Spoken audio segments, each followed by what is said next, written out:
All right. Let's see. Here we go. School account problem.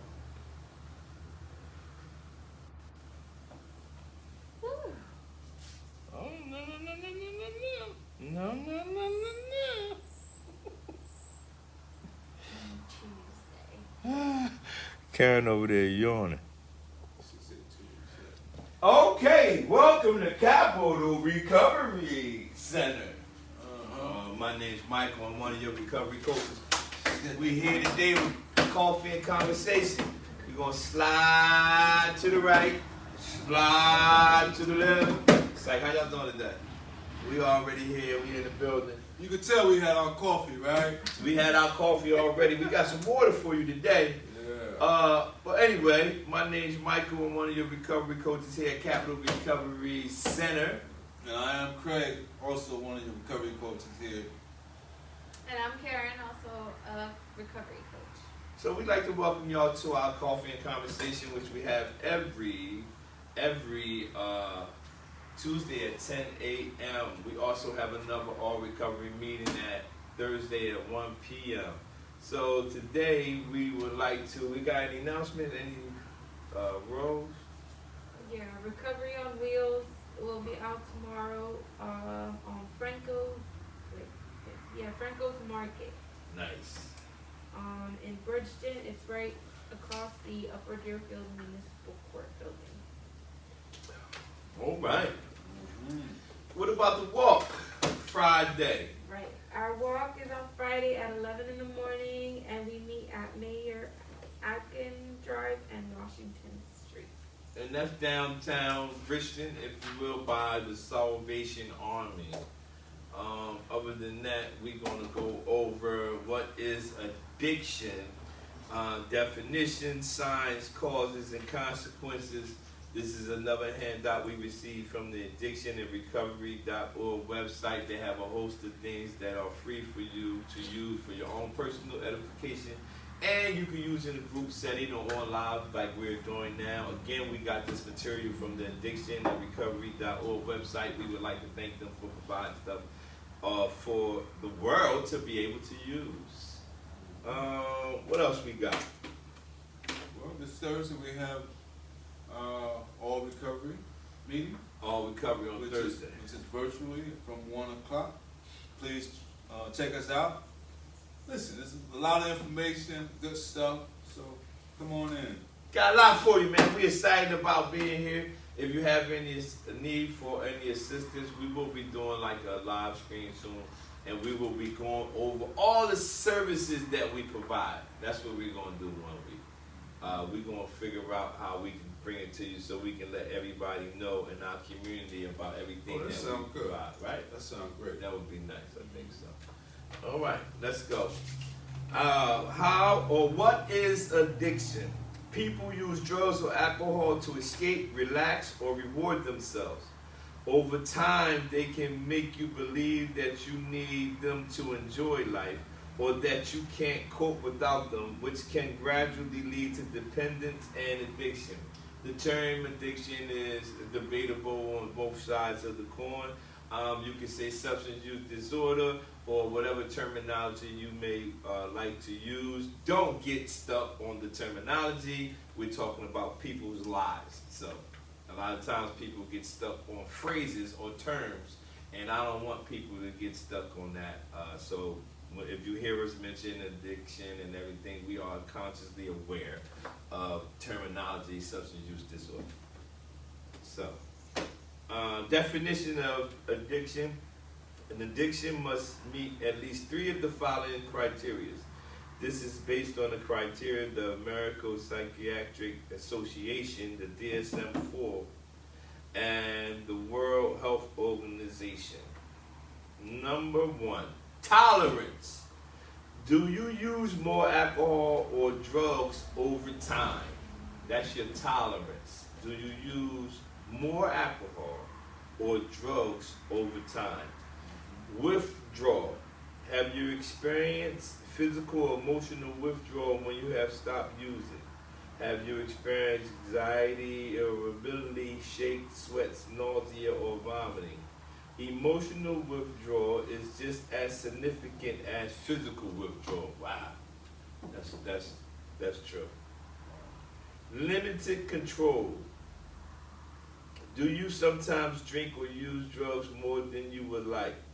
Do you sometimes drink to get drunk?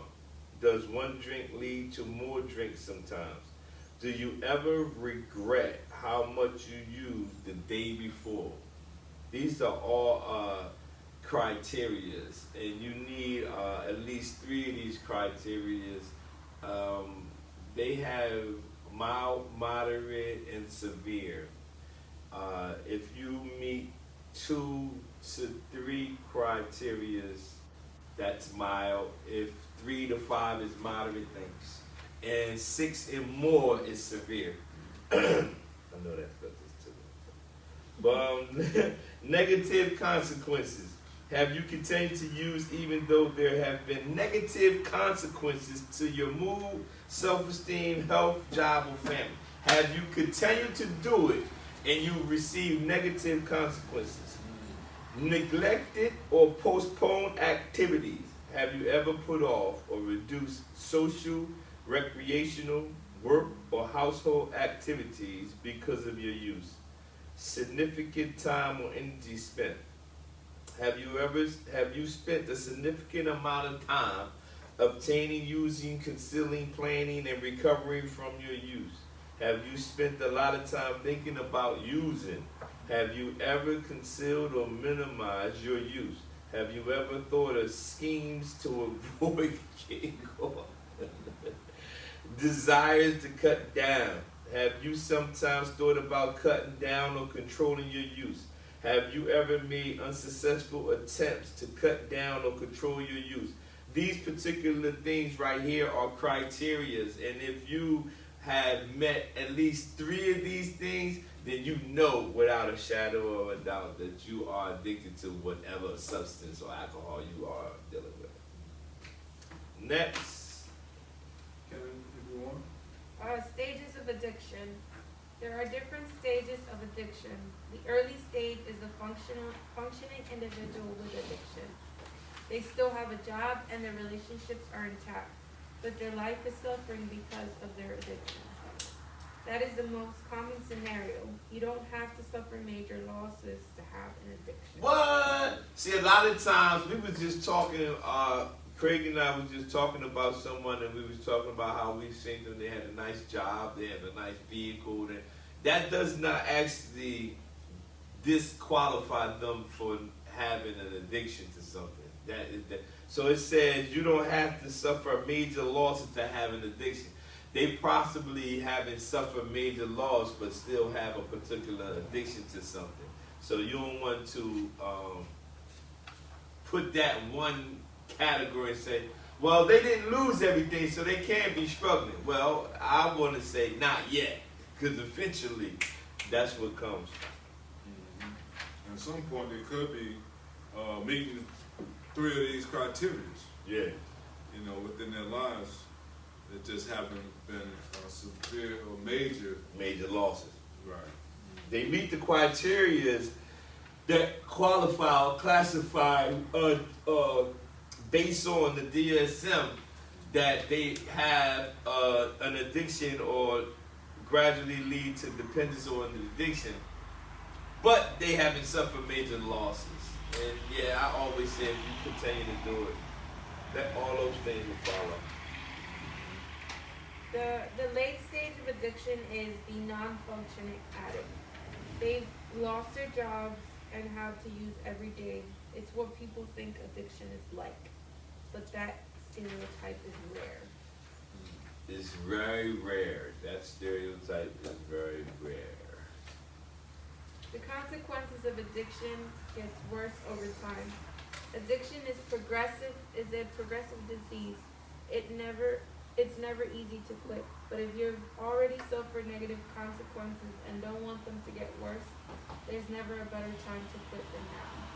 Never a better time to quit than now. Yeah. Absolutely. The next is now. How common is addiction?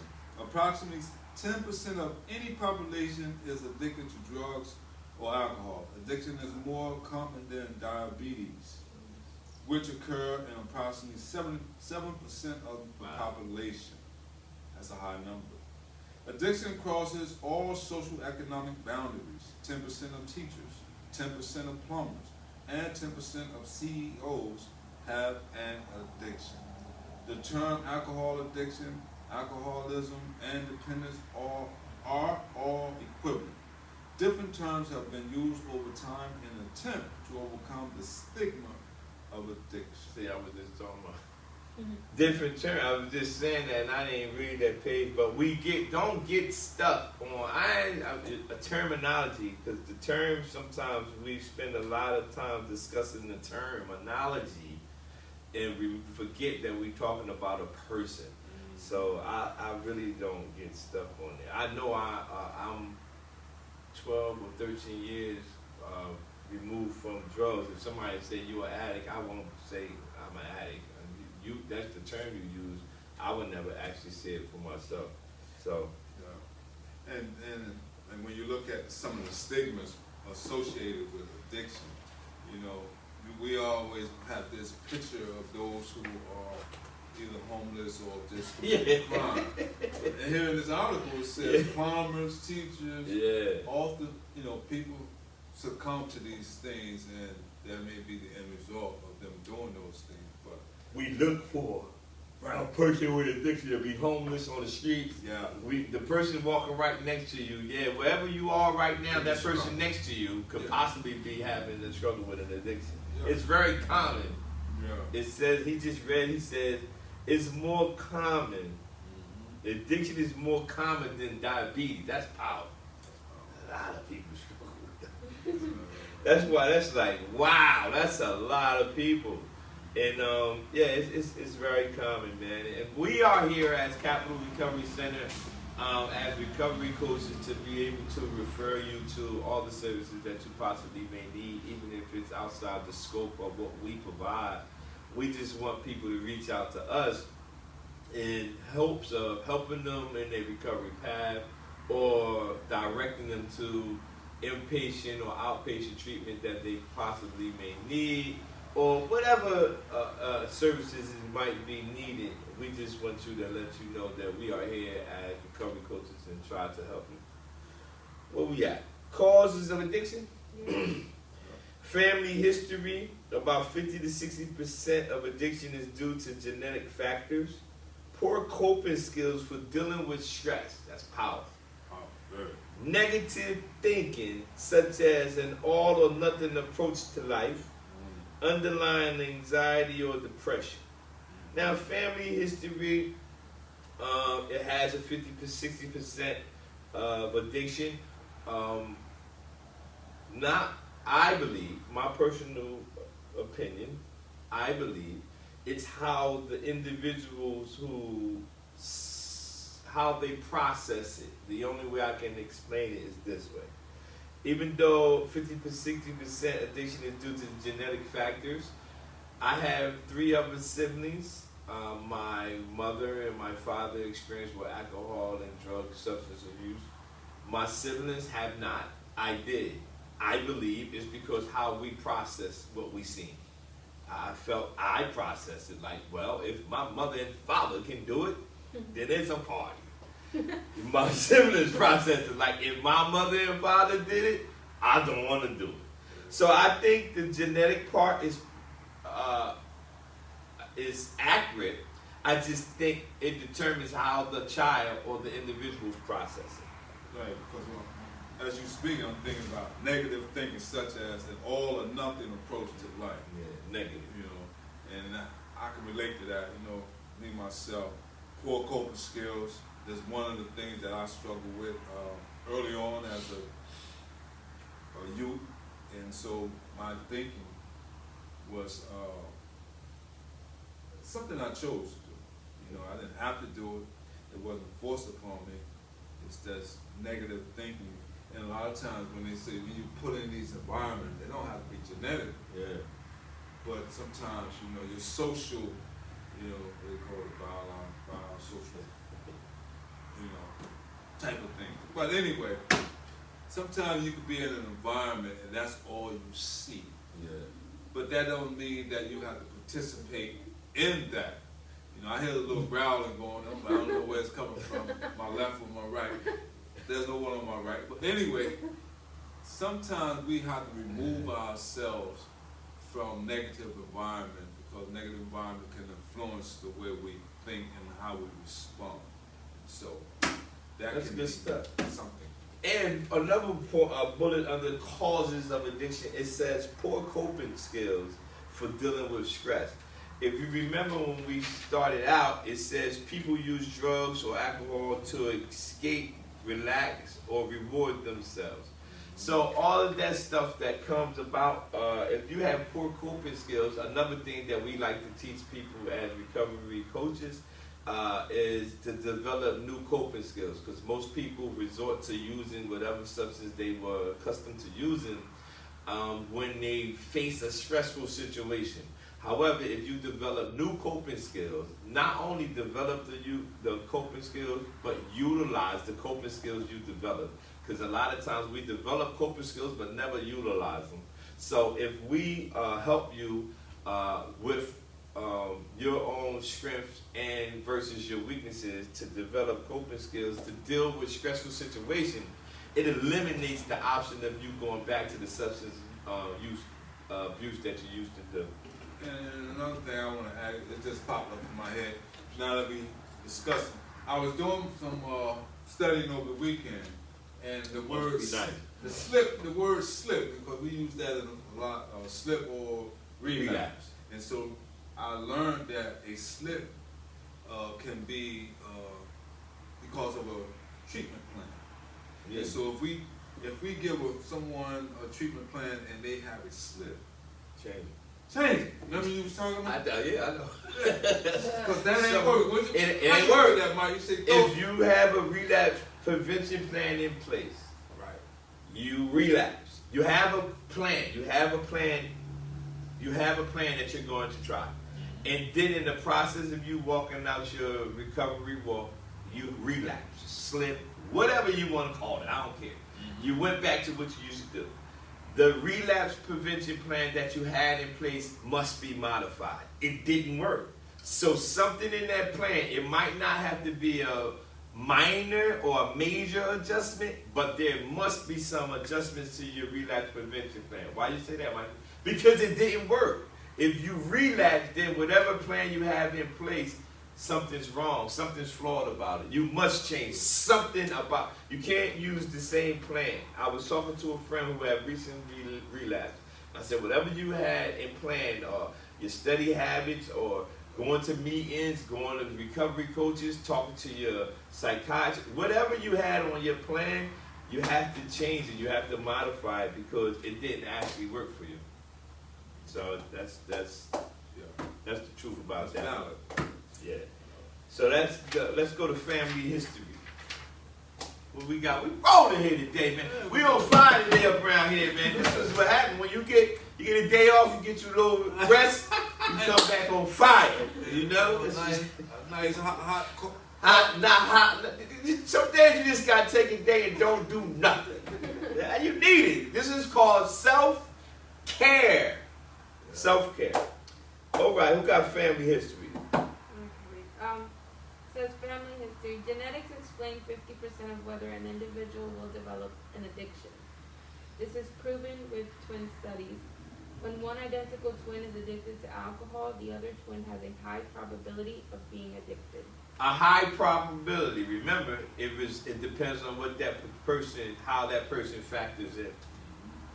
But when one non-identical twin is addicted to alcohol, the other twin does not necessarily have an addiction.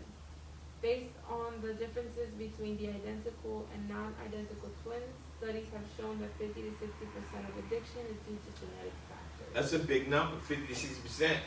You know what I mean? Because you got to have, I used to try to talk my siblings into using drugs. They wouldn't fall for it. I say, y'all, the stats say that mommy and daddy is the reason why I'm like, but y'all not doing no drugs. Y'all need to smoke a cigarette. Y'all, they don't need to smoke cigarettes. I said, you got to smoke a Newport, do something.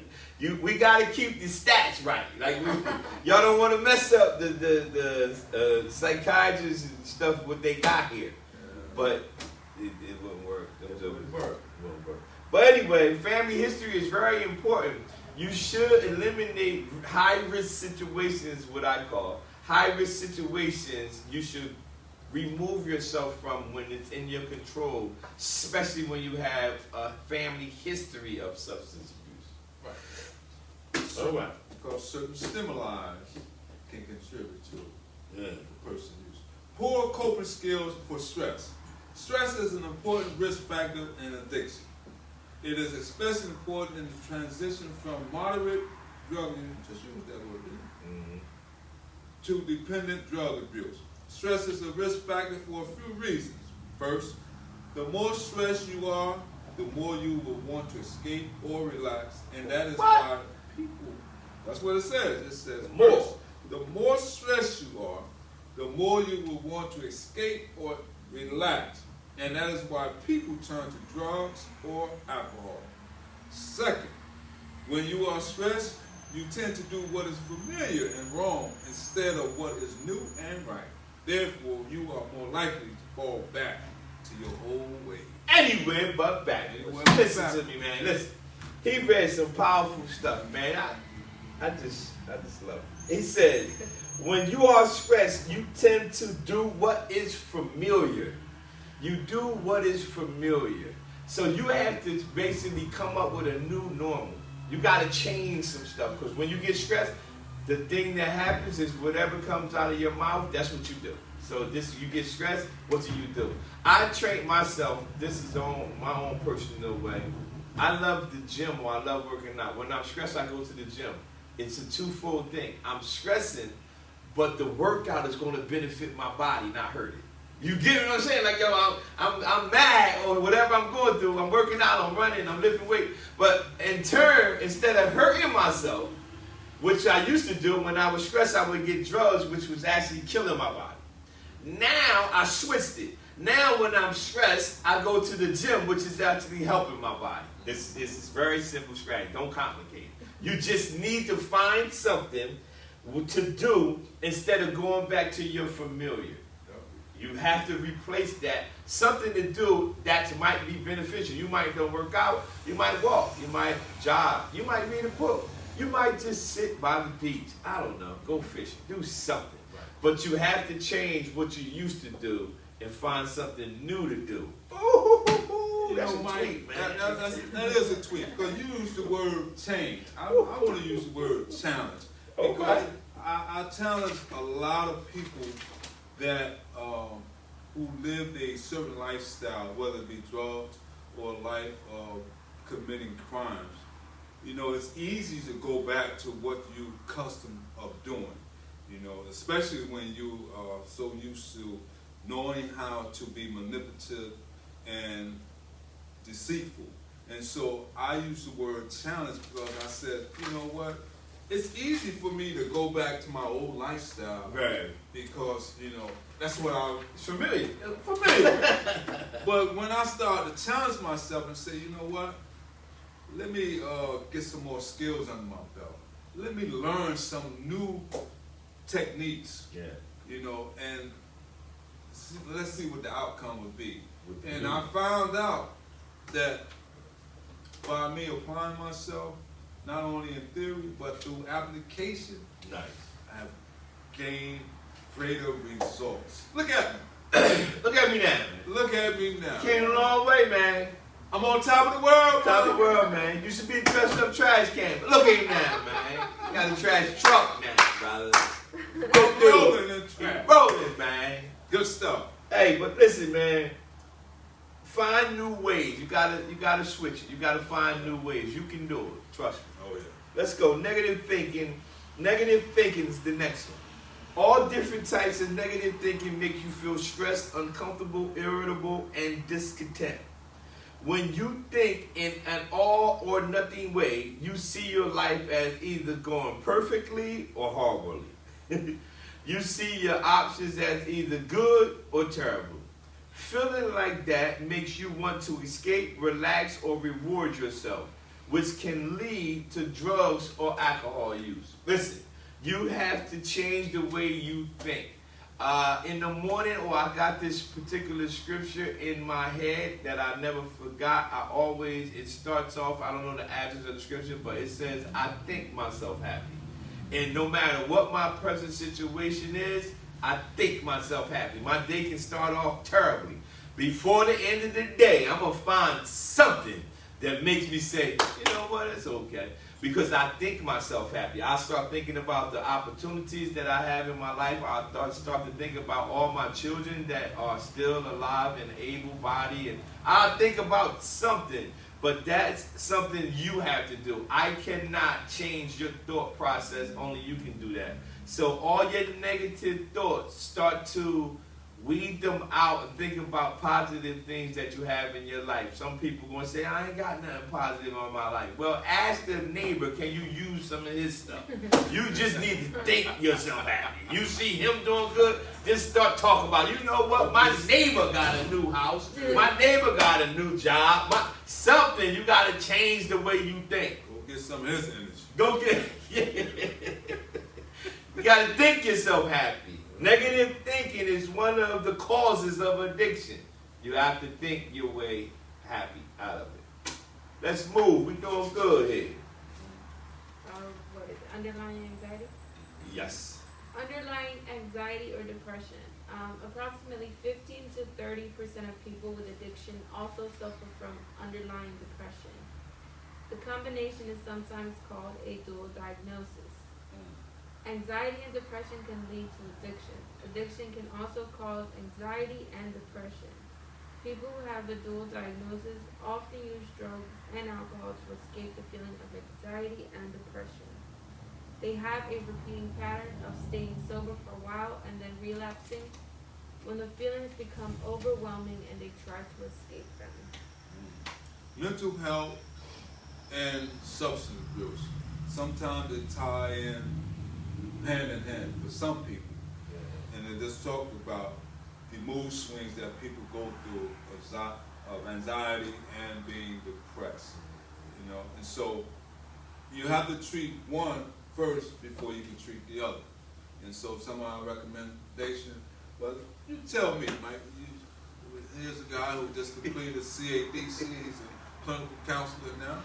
Hey, but when you addiction and mental health are parallel. They more than not, the reason why people don't want to deal with the mental health issue that's associated with substance abuse is because anytime you talk about anything mental, people automatically say, I ain't crazy.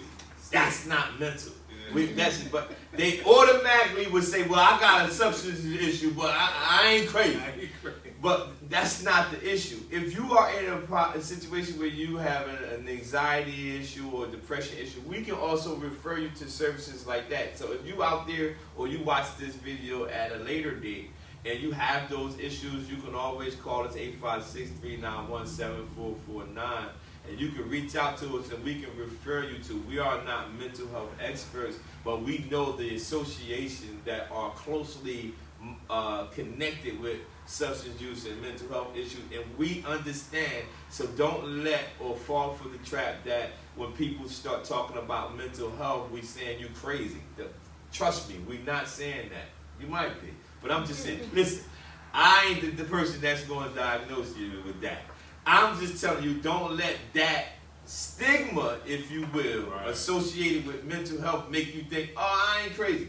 Get the help that you need and allow people who are in the professional field to help you in that area, no matter what you believe about your own personal situation. Mm-hmm. Lastly, and not least, yes. If you got, I'll read one, someone else read we one. We can go, yeah. I'll take the first bullet. Got it. It says, consequences of addiction. People only stop using drugs and alcohol when they have suffered enough negative consequences. When you suffer enough pain and enough regret, you are ready to stop.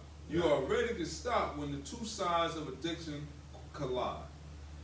On the one hand, addiction feels so good that you want to use more. On the other hand, addiction leads to negative consequences after a while, something has got to give.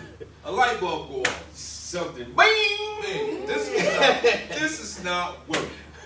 This is what they was talking about when you lose everything. I get caught with the short end of the stick. Yeah, this is it. And so when you find yourself keep going up against the wall and you're not succeeding and you keep failing, hopefully, someone can give you the tools that you need through this information that we're reading to say, hey, let me try something new. All right? You don't have to hit rock bottom. The purpose of website like this to show you the potential negative consequences of addiction so that you will be ready to quit before you've lost everything. You can imagine what it would be like to hit rock bottom, and that can help you motivate you. You don't have to hit rock bottom to turn around.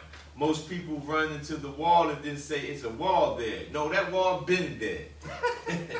You don't have to hit the wall for you to find out that that wall is there. You can actually turn around if you want to. The most important consequences of addiction are social, emotional, and psychological. People usually think of the physical and economic consequences of addiction. I don't have a serious addiction because my health is fine and I haven't lost my job. But those are very late stage consequences. As far as work is concerned, that's usually the last thing to suffer. You need your work in order to pay your bills so that you can continue your addiction. When your work begins to suffer, you've slipped from being a functioning addict to a non-functioning addict. The damage addiction does to your relationships and self-esteem is far deeper and takes longer to repair. You've hurt friends and family, you've disappointed yourself, you've traded important things in your life so that you could make more time to use. You've lived a double life. You've seen the hurt in your family's eyes and the disappointment in your children's faces. Those are the consequences that can motivate you to begin recovering. Whoa. All right. That's it. Cost of addiction. The dollar and cents cost of addiction is mind-boggling. At least twice as many people die from alcoholism in the U.S. every year as die from motor vehicle accident. Huh? Yeah. I'm sorry. I was lost. All right. Alcohol intoxication is associated with 40 to 50% of traffic fatalities. Wow, that's a big number. 25 to 35% of non-fatal motor vehicle injuries and 64% of fires. Alcohol is present in nearly 50% of homicides, either in the victim or the perpetrator. Alcohol intoxication involved in 31% of fatal injuries and 23% of complete suicide.